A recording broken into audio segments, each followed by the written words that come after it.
બધા મિત્રોને મારા જય માતાજી.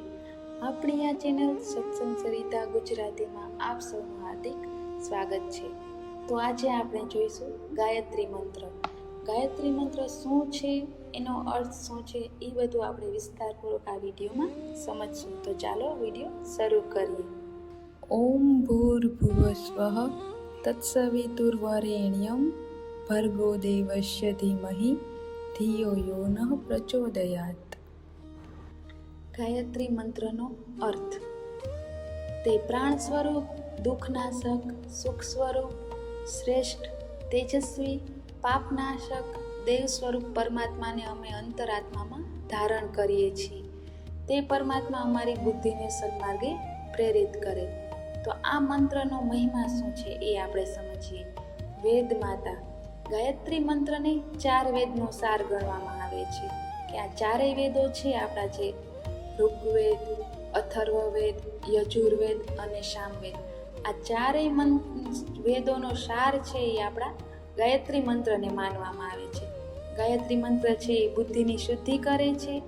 આ મંત્રના જાપથી મન પવિત્ર થાય છે. કે આ મંત્રનો આપણે વારંવાર, કોઈક 11 વાર કરે, કોઈક 108 વાર કરે, કોઈક 1000 વાર કરે, એટલે કે જેટલી વાર પણ વધારે આપણે આ મંત્રનો જાપ કરીએ તો એનાથી આપણું મન પવિત્ર બને છે અને આપણી બુદ્ધિમાં વધારો થાય છે.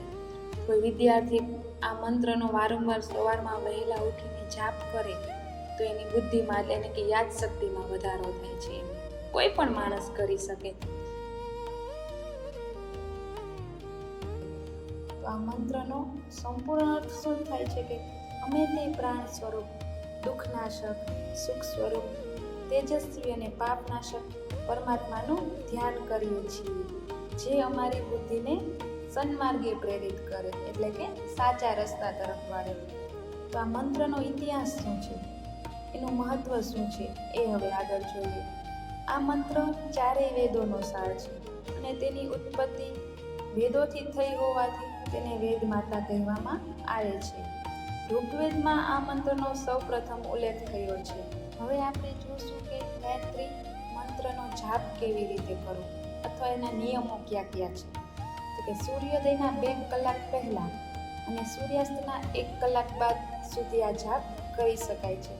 ખાસ કરીને સંધ્યાકાળે, એટલે કે સવાર, બપોર અને સાંજે જાપ કરવાનું વધુ મહત્વ છે. પદ્ધતિ શું છે આની?